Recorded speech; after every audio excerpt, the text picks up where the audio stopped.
At dinner, my wife's old flame texted. I expected drama, but her reaction left us both speechless. The evening was warm, the kind of golden dusk that made the city look softer than it really was. I had taken my wife, Clara, to a small restaurant tucked between two busy streets. It wasn't fancy, but it was ours. The kind of place we went to when we wanted to forget everything else and just be us. The waiter had just set down our meals when her phone buzzed. One short vibration. Nothing unusual, nothing dramatic. But it was enough to tilt the atmosphere in a way only I could feel. I glanced at the phone out of habit. My mistake. The name lit up the screen. Daniel. The letters looked harmless, but I knew them well. Her old flame. The one from her university days. The one she used to talk about before we were married. Back when she thought I was just a friend who listened too well. I looked up, expecting her eyes to dart guiltily toward the phone, maybe a rush to hide it, maybe a nervous laugh. That's what happens in the movies, isn't it? The ghost of an old love returns, and suddenly the present feels fragile. But Clara didn't do any of that. She simply picked up the phone, stared at the screen for a moment with a strange softness in her expression. Not longing. Not guilt. Something else. Then just as quickly she set the phone back down face up beside her wine glass. No password. No hesitation. No secret. I forced a chuckle, trying to break the silence. An old friend? I asked, though the bitterness in my tone betrayed me. Clara met my eyes, calm as ever. Daniel, she said plainly, almost as though the name had no weight anymore. He's back in the country. But the word lingered in the air. I picked up my fork, trying to steady myself. After all these years, huh? What's he doing here? She shrugged, cutting into her meal with unnerving calm. Developing his career. Something about an overseas project. I leaned back, studying her. And he decided to text you. Tonight. This was the moment I thought I knew how the script would play out. She would look away, avoid my gaze, maybe smile in a way that would remind me I wasn't part of that secret chapter of her life. And then slowly we'd unravel, bit by bit, word by word, until Daniel wasn't just a text message anymore. But Clara surprised me. She rested her fork down, folded her hands neatly on the table, and tilted her head at me. You look like you're writing a whole drama in your head already. Caught. I tried to laugh it off, but she wasn't wrong. My mind was already staging scenes. Her sneaking away to meet him, me catching them, her begging forgiveness, me walking away with a broken heart. The classics. Can you blame me? I asked finally. He was Daniel. She leaned closer across the table. And you're you. The one I married. The one I chose. There was no tremor in her voice, no doubt in her eyes. Just a quiet certainty that made me feel foolish for even doubting. But still I pressed. So, what now? Are you going to reply? Her phone buzzed again as if on cue. The screen lit up with another message. I couldn't read it this time, but the glow reflected in her wine glass, casting a faint shimmer across the table. She glanced at it briefly, then looked back at me. No. Just that. A single word, said with finality. I blinked. No. No, she repeated, reaching for her glass. That was another lifetime. Whatever he thinks he's starting, I have no interest in joining. I studied her for a long moment, trying to reconcile this version of the story with the one I had prepared for. In my head, everything was supposed to spiral, collapse, ignite into drama. But Clara wasn't interested in playing that role. She raised her glass slightly, her lips curving into a small smile. To us, she said simply. I clinked my glass against hers, still half stunned. In that quiet moment, as the city's hum carried through the restaurant windows and her phone lay untouched on the table, I realized something. Maybe this wasn't going to be the cliché I had feared. Maybe the stage had been set, the curtains drawn, but my wife had decided she wasn't auditioning for anyone's tragedy. And that realization left me both relieved and strangely unsettled. Because if she wasn't the one playing into the drama, then maybe it would be me. The following morning, Clara was already up, her hair damp from the shower, humming softly in the kitchen as she buttered toast. She looked as if nothing unusual had happened the night before, as if the message from Daniel hadn't carried the weight of an old story threatening to reopen. I lingered in the doorway watching her. Sleep well? She asked, glancing at me with that casual ease she always had. Eventually, I muttered, pouring coffee. Did you? She nodded, sliding a plate across to me. Yes. Peacefully. Peacefully. The word landed heavier than I expected. How could she sleep peacefully after her old flame reached out? How could she not be shaken the way I was? Flashback, who Daniel was. As I sipped the bitter coffee, my mind drifted back to the man behind the name. Daniel. Even saying it silently felt like summoning someone larger than life. He had always carried that air of broken nobility back in their university days. A prince with shadows in his eyes. He was the kind of man who never smiled fully, and when he did, it seemed more tragic than joyful. People called him mysterious. To me he was dangerous. Because Clara, back then, was drawn to him like a moth to a flame. I remembered her younger self talking about him, the way she described his silences as if they were poetry, his sadness as if it were something precious. I hated how easily he inspired others to want to protect him, to heal him. And now he was back. Breakfast conversation. Did you read what he said? I asked casually, trying to sound nonchalant. Clara looked up, surprised by the question. You mean Daniel? I nodded. She wiped her hands on a towel and leaned against the counter. Yes. He wanted to meet. Catch up. Said he's been working abroad for years and is finally back home for good. I felt my jaw tighten. And? What did you tell him? Her lips curved into a faint smile, but it wasn't the wistful kind I feared. It was almost amused. I didn't tell him anything. I didn't reply. My heart skipped. Not even out of courtesy? She tilted her head. Courtesy? To a man I haven't spoken to in years? No. I don't owe him that. The firmness in her voice startled me. Still, my mind rebelled against her composure. This is where it begins, I thought. This is where the pull of nostalgia works its way back in. The husband's unease. Later that day, while Clara was out running errands, I found myself scrolling through my phone, almost against my will, searching Daniel's name. There he was. Pictures from recent business conferences, interviews, even a feature in a lifestyle magazine. Always that same expression. Sharp suit, distant eyes, the faintest hint of sadness, like a man bearing invisible scars. The comments beneath the articles made it worse. Still so handsome. Some men never lose their edge. Wonder why he never married? I closed the screen in frustration. Why did it feel like I was the one competing for Clara's heart, even when she hadn't given me a single reason to doubt her? Evening calm. That night, as we sat together on the couch, Clara scrolled idly through her phone. Her screen lit up once more with Daniel's name. I stiffened. Another message? She glanced at it, sighed, and set the phone aside. Persistent. I swallowed hard. What did he say? Nothing dramatic. Just asked again if I'd like to meet for coffee. He said it would mean a lot. Her eyes flicked to mine, calm but firm. But it doesn't mean anything to me. So no. I studied her face for a long time, searching for cracks, nostalgia, temptation, even hesitation. But I found none. The narrator's reflection. As the night deepened, I lay awake while Clara breathed steadily beside me. In all the stories I had ever told myself, Daniel's return was supposed to unravel everything. He was supposed to be the storm that tore us apart. And yet Clara was unmoved. It was me, the husband, who couldn't stop imagining the what-ifs, the shadows of the past stretching across our present. I realized something then. Maybe Daniel wasn't the threat. Maybe my own insecurities were. But one truth lingered in my chest, heavy and undeniable. If Daniel truly was the same melancholic prince he had always been, then this wasn't over. He wouldn't give up so easily. And for reasons I couldn't yet explain, that thought made my stomach twist with both dread and anticipation. The days after Daniel's return stretched like a taut string, silent, yet humming with the possibility of breaking. Clara moved through her routines with the same composure as always. She went to work, came home, cooked dinner with me, laughed at silly shows on TV. On the surface, nothing had changed. But for me, everything had. Every buzz of her phone, every glance she gave her screen, it all pulled at me, whispering questions I couldn't silence. Night conversation. It was late one night when I finally gave in. Clara was brushing her hair at the dresser, her reflection framed by the warm light of the lamp. I lay in bed, pretending to scroll through my phone, but my eyes kept drifting to her. Clara, I said softly. She hummed, not looking away from the mirror. Will you see him? The brush paused mid-stroke. Her eyes lifted, meeting mine through the mirror. A faint smile curved her lips, almost amused, almost pitying. No, she said simply. I pushed. Not even once? Just to catch up? She turned in her chair to face me, eyebrows arched. Why would I? I don't owe him a reunion. But, I hesitated. Don't you wonder? How he's changed, what kind of life he's lived. I mean, he was important to you once. Her expression softened then, but not with longing, rather with clarity. Once, she repeated. Past tense. She set the brush down, crossing to the bed.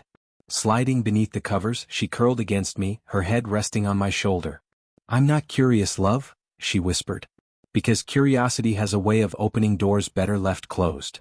Her calm should have reassured me. It should have settled the storm inside. But instead it made me restless. Because if she truly had no curiosity, why was I the one drowning in it? The husband's obsession. The next morning, after she left for work, I found myself at the dining table with my laptop open. My fingers hovered over the keyboard before I finally gave in. Daniel Harper. Search results flooded the screen. Business ventures. Lectures. Interviews. Always photographed the same way, half smiling, gaze turned somewhere far beyond the camera, as though the world wasn't enough to hold him. One article headline read, "The Man Who Walks with Shadows." I hated it.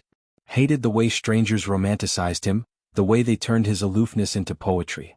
But worse, a part of me understood why Clara once fell for him. That melancholic air, that sense of carrying invisible burdens, it stirred something protective even in me. And I wasn't the one who had loved him. Dinner tension. That evening, Clara served pasta. We sat across from each other, the clink of cutlery filling the silence. I couldn't help it. What if he keeps reaching out? She sighed, setting her fork down. Then he'll learn the word no the hard way. I frowned. What if he doesn't stop? She met my eyes sharp now. Then he'll learn that my life is not his to trespass. Her voice carried a finality that should have ended the conversation. But my mind still itched, restless. "You're not even tempted?" I blurted. Clara leaned back, crossing her arms. Tempted by what? A man who once made me feel like a little girl chasing a ghost? No. That story ended before you even began. Her words were knives and balm at the same time, cutting my fears but also exposing how deeply I had underestimated her.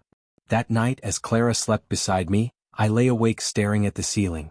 I thought about her answers, her certainty.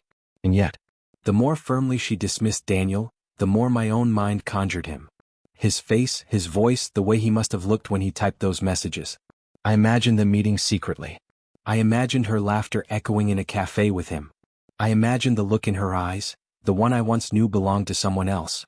I turned on my side, watching Clara's steady breathing. Why was I the one haunted? Why was I the one building this drama in my head, piece by piece, when she refused to even step on stage? The answer frightened me. Because maybe the danger wasn't Daniel at all.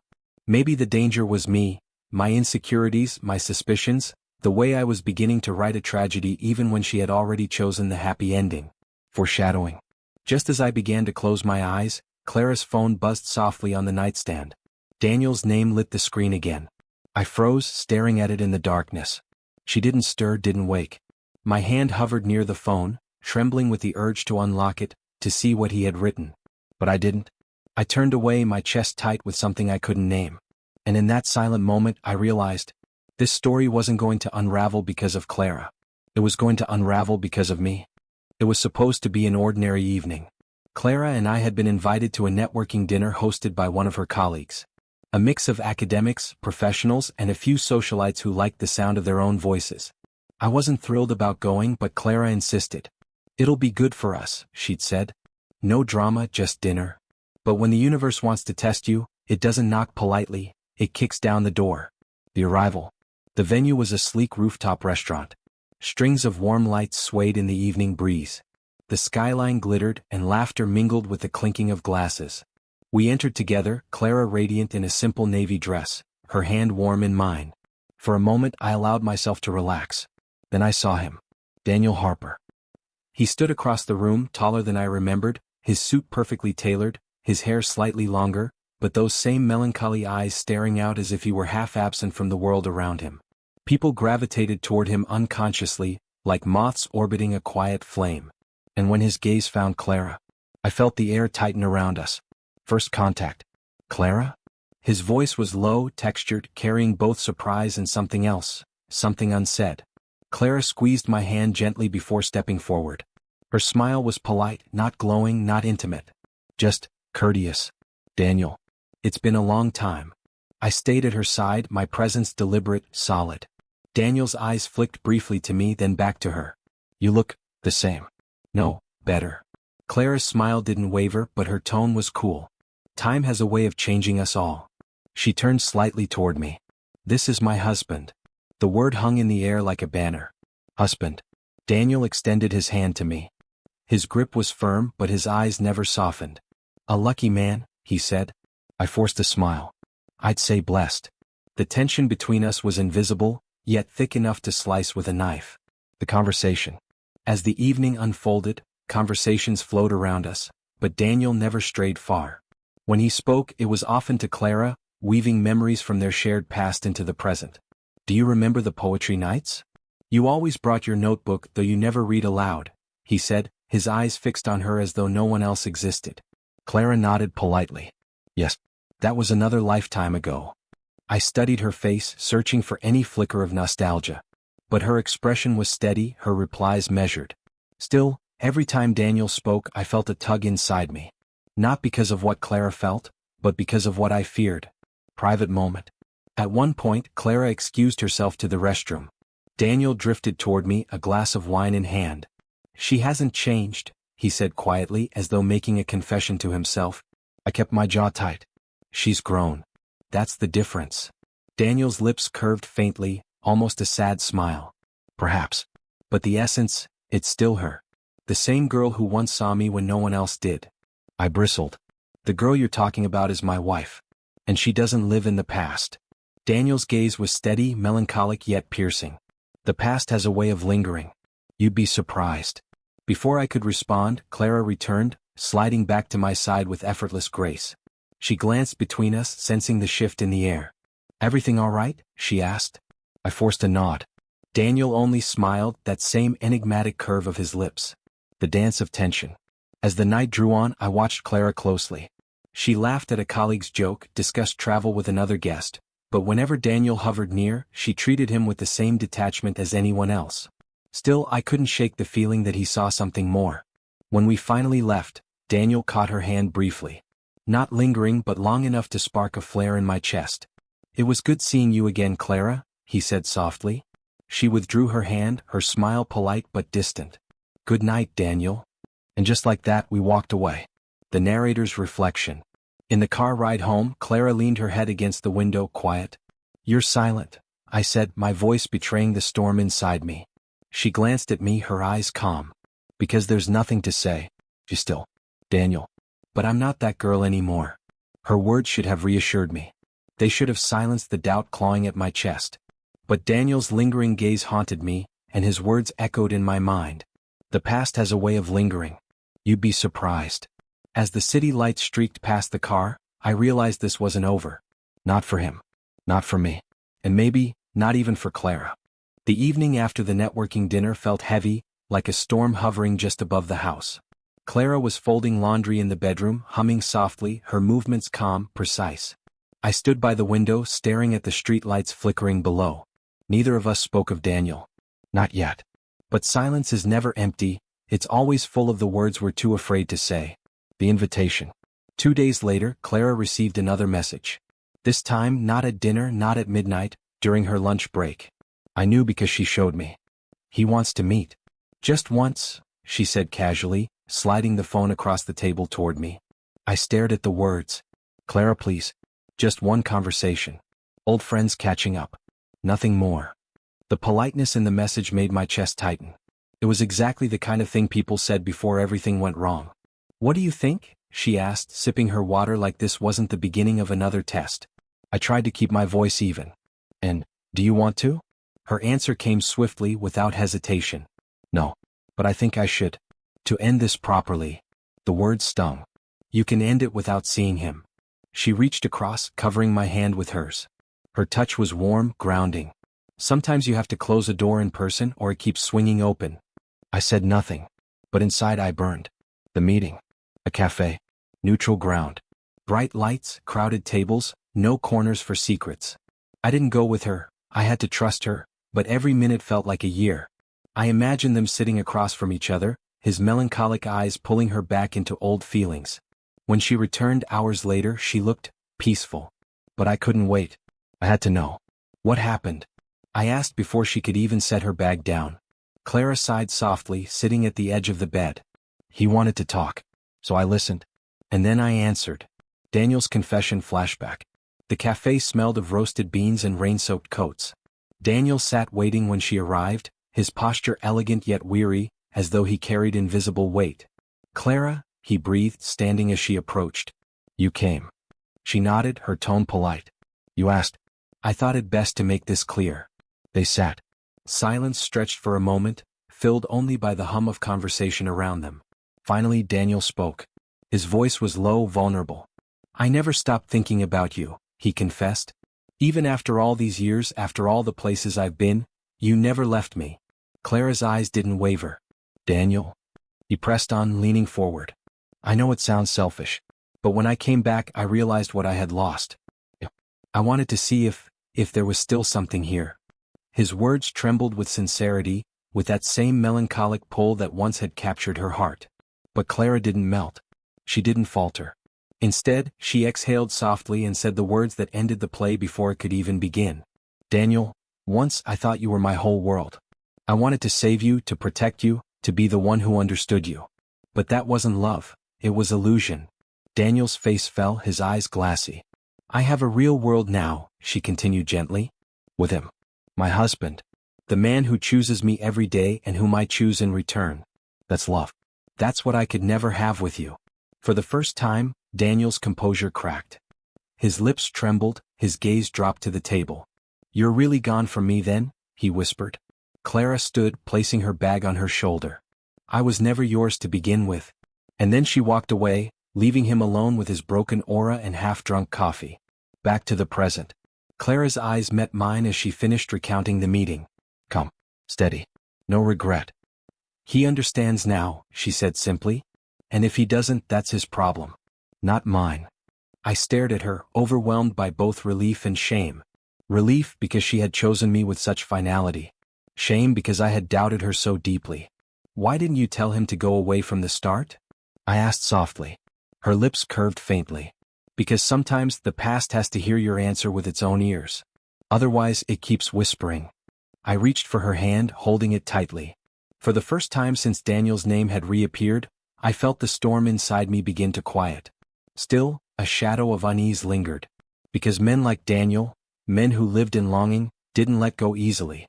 And part of me wondered, would he? The night after Clara's meeting with Daniel stretched quiet and still. We'd both eaten dinner in silence, not out of anger, but from exhaustion. I couldn't stop replaying her words, her calm explanation, the firmness with which she had ended things. She moved through the house as though nothing lingered, folding blankets, rinsing dishes, humming faintly under her breath. It was I who carried the weight. Finally, when the quiet grew too loud, I spoke. The bedroom conversation. Clara was seated at her vanity, removing her earrings, when I sat on the edge of the bed. "Tell me again," I said suddenly. My voice cracked, rawer than I intended. She turned, surprised. "Tell you what?" "What you said to him." Her eyes softened and she set the earrings down. "I told him the truth. That once, long ago, I thought he was everything. But he wasn't. Not really. That I have something real now. With you." Her voice was steady, but my heart twisted. "Why does it feel like I'm the one who doubted you more than he did?" I asked, lowering my gaze. She stood, crossing the room, and sat beside me. Her hand found mine, her touch gentle, grounding. "Because you love me," she said simply. "And love sometimes makes us afraid of ghosts." The husband's vulnerability. I looked at her, the words spilling before I could stop them. "I imagined everything, Clara. Him texting you, you sneaking off, the two of you laughing about old days while I sat here like a fool. I painted the whole drama in my head, waiting for it to happen." She tilted her head, her eyes filled with both tenderness and quiet strength. "And did I play the part you wrote for me?" The question cut deeper than I expected. "No," I admitted. "You tore the script apart." She leaned her forehead against mine. "Then maybe you should trust the woman in front of you, not the one your fears invent." Her words were gentle, but they pierced through the fog I had built around myself. The moment of clarity. We sat like that for a long time, the silence between us finally warm instead of heavy. I realized then that the cliché I had feared, that old flame returns, wife falls into temptation, marriage unravels, wasn't Clara's story at all. Was mine. I had been ready to cast her in a play she never auditioned for. I had underestimated her loyalty, her strength, her ability to close doors that I was too afraid to even look at. And worse, I had nearly let my insecurities build a wedge where there was no gap. Her final assurance. Clara pulled back slightly, looking me in the eye. "I need you to understand something," she said, her tone firm but kind. I'm not the girl who once chased Daniel's sadness. I'm the woman who chose you. Every day I choose you. Not because I have to. Because I want to. My throat tightened. She smiled faintly. He may have been the dream. But you're the reality. And reality is always stronger. I couldn't speak for a moment, so I simply held her hand tighter. The husband's reflection. Later, lying in bed with Clara's head resting on my chest, I stared at the ceiling. For the first time since Daniel's return, I felt something close to peace. The drama I had braced myself for never came, not because it wasn't offered, but because my wife had refused to even let it begin. And in that refusal, she had given me something I hadn't realized I needed, proof. Not of her love, I always had that, but of her strength. The storm, I realized, had never been outside our marriage. It had been inside me. And maybe that was the real battle I had to face. The house had settled into a quiet rhythm after days of tension. Clara was humming in the kitchen making tea while I sat at the dining table scrolling through emails. It felt almost normal again, like the storm had passed. Then her phone buzzed. The sound was ordinary, but in my chest it was thunder. I glanced instinctively toward the counter where her phone lay face up. The screen lit up with a name I recognized too well. Daniel. The husband freezes. My body stiffened. After all the talks, all the assurances, he was still reaching out. Clara didn't rush to grab the phone. She didn't even flinch. She simply wiped her hands on a towel, walked over and picked it up. Her brows furrowed briefly as she read the message. I watched her carefully, my breath caught in my throat, waiting for any flicker of hesitation, any crack in her resolve. Daniel's last words.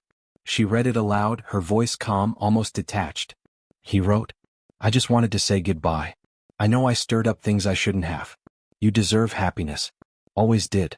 Take care of him and yourself. Maybe in another life.